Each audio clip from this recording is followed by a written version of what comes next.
So you want to earn the title Gatewalker. Alright, so now that I have the time and the motivation to do it, I'm going to reply in this video in a way to a request that I had about exactly how to go through the gatewalking. Now this entails a lot of preparation and 8 to 9 or even more months of work that one has to put into it. So given the fact that I just got home from work and I have a little bit of free time, the only thing I have to do later is pick up somebody at an airport. We're going to try to get through this, and I might be a little frazzled, so, I might take a minute to get through some stuff, but I'll try to be as thorough as possible, and if I miss out on anything, let me know in the comments, and I can try to field some issues. So, without further ado, let's get working on it. So as you can see, there's a lot of cuts in this video, but that's because I'm trying to be as thorough as possible. So as I open the Book of Entrance and of the Walking, which is on page 37 in the Necronomicon, it starts talking about how you have to be purified for a month prior to actually walking the first gate. Now, what does it mean to be purified? Well, we're talking about no alcohol, tobacco, sex, stuff like that. The Necronomicon system itself lends itself better to vegans and vegetarians because while you're doing the gate walking, a week before each gate, you're not supposed to have any meat. Me, myself, I'm like 99% vegetarian, so that really wasn't that hard to achieve. So let me just run through this here a little bit. So you have to walk each gate at its appropriate space and time. So essentially, when you say, oh, hey, I want to start doing the gate walking, you take a look at the calendar. I suggest you start in the month that you're in, plan on beginning it the next month. So for example, it's now August. If I was to do it again, I would plan on doing it in September. I would take a look at the calendar to see when the full moon is in September, and I would plan on doing that first gate walk 3 days before that full moon. So what do I do now that it's August? Well, I would take a look at in the book, and I would make the seal for Nana, which is the first gate, and then, as per instructions, it says you make it and then you hide it away. Try to do that for a whole month. Now, what's the purpose of hiding it away? Well, when you hide something away, it kind of becomes in your subconscious. You know you made it, it's there.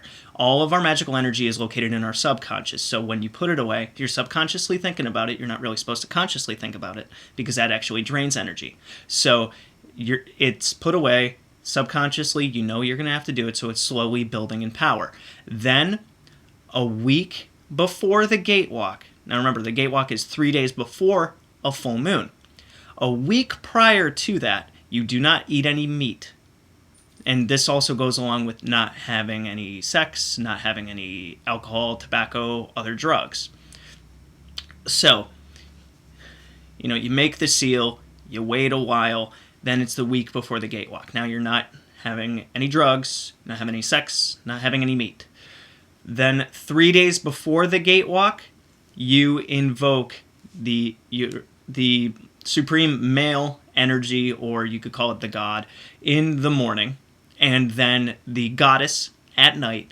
You also do invocations for Anu, Enlil, and Enki for 3 nights prior to the gate walk, which you can kind of come up with a personal prayer, maybe find some correspondences, do some candles with the colors. I'm not going to go that far into it. You guys can figure that out. And then you have that night of the gate walk. Now, the way that I did it, the night of the gate walk is the 3rd day before the full moon in this example in September. So I would walk the gate of Nana, and, that entails the entire ritual, which if anybody wants a printout of an easier way to walk the gates, send me a message or email me at priestofthenecro@gmail.com, and I will be happy to share that with you guys. So, the gate walking has a lot of reading to do, where you invoke the 4 quarters, you invoke your watcher, the fire god, and then you whisper the name of the seal upon it, and then you have the gate in front of you. Now remember, in the previous video I said make the gate on a big piece of poster paper if you're going to do it in your house like I did. Or you can go high up in the mountains and draw it on the dirt. Take your pick. I think it's a lot easier for us nowadays to be doing it in our house, just like I am here. So essentially, you walk the gate of Nana in that way, and then after you're done walking the gate, that night you make the seal for the next one, which in this case happens to be Nebo. Forgive me if this screen kind of jingles around. I got my cat. You've seen this before. She bumps around on the screen. Little psycho. So, September you walked the Nana gate. Then October you walk the Nebo gate. Then November you walk the Ishtar gate. Hold on a minute. Let me see if I got that right. I'm sorry, guys. I'm a little frazzled, but you get the picture. Flip through the book. Yep. First the Nana gate in September in this example. Then in October you have Nebo.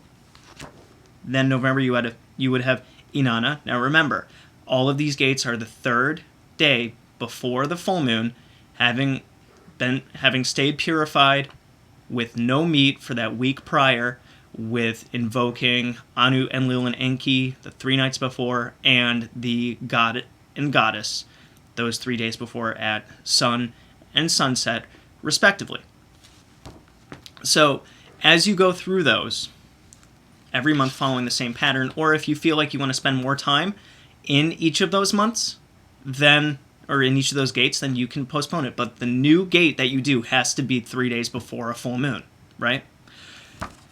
Now, as you're going through, after you do the Gate of Marduk, in this case, which in our example would be September, October, November, December, January, February, in the full moon in February in this example, you would do the gate, the sixth gate, the Gate of Lord Marduk, and then, here's the kicker, 3 days after the Gate of Marduk, then you would do the Gate of Ganzir. The Gate of Ganzir, the instructions for that are in the Book of Calling, and that's a pretty easy read to do. Now, the Gate of Ganzir is more of a meditation, or at least that's how I found it, where I was able to set up a sacred space with calling the quarters, invoking my watcher, invoking the fire god, and then reading the ceremony of calling on those that dwell in Kutha of the Lost. I kind of paraphrase that a little bit, but I'm not going to dig through the pages to find it to exactly say it, but you guys get the idea. It's the Ganzir invocation. So after the Ganzir invocation, then the next month, which I believe would be March in this example, correct me if I'm wrong, and I'm not going to go back and figure that out, March would be the Gate of Ninib. Now, Ninib is the last one. So once you're done with the Gate of Ninib, which would be in March in this example, you would be feeling that energy from Ninib, or Adar, as it's also called, until April. Now, at the end of April, this is something that's kind of unwritten, but I kind of thought of it as a good way of closing it for myself. A month after I did the Gate of Ninib, on the third day before the full moon in April, in this example, you could hold a sacred space where you call the quarters, invoke your watcher, and the fire god. And then you basically just make an offering in your Agamas Saratu, or your watcher bowl, for those of you that can't follow the different terms and stuff, trying to keep it as easily understandable as possible. You could make an offering to Anu, Enlil, Enki, and especially Marduk for helping you to get through this entire system. Now, I know I went through that kind of fast, so let me try to backtrack a little bit here. Now, when you are doing the rituals, you have to have a clean white robe that is only worn for those rituals, and of course you're going to need you're going to need an incense burner, approximately 7 candles, 4 for the quarters, 1 for the fire god, 1 for the god, and 1 for the goddess, right? And your incense burner and your Sword of the Watcher, and depending on the materials that you have to make the seals and the gates, poster, and maybe some Sharpie marker. Like I said, I find that to be the easiest way of doing it. Now, remember, as you go through the gates, there's going to be a lot of turmoil and stuff, but the one thing you have to remember is these challenges, you have to attack them. Anything that comes your way, you have to try to beat it. If there's a problem at work, face it. If there's a problem in your relationship, face it. If there's a problem at home, face it. If there's a problem with your car, face it. If you don't face these things, they are just going to continue to come back and bite you in the ass, even after the gatewalking's done, because those are things that you can't escape from. You know, it's like that phrase. There's a couple things in life you can't escape from: death, taxes, laundry, eating, and gatewalking turmoil. There's 5 things. So I know I just kind of went through that with the gist of it. Let me see if I can just dig some stuff up. Trying to see how many videos I can pump out this week for you guys, because I really want to, you know, be able to answer your questions and help fellow aspiring gatewalkers and those that have not completed the gatewalking yet. Now, I know I've talked a lot about the Gate of Arzir. I'm not going to include that in this video because that's not technically in the initial gatewalking, which is what I just discussed.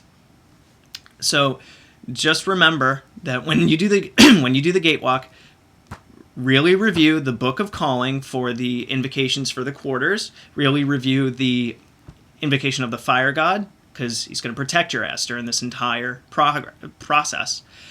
Review the invocation of the Watcher, because every month, this is one thing I forgot to add, every month that you do the gatewalking, when you invoke the Watcher, you are feeding it. You are asking it to help you. Now, if you want to continue with the Watcher after that, which I suggest you do, then keep up a schedule of the 3rd day before every full moon. You invoke your Watcher, and you give it some herbs as an offering. Remember, not too little, or he'll get mad.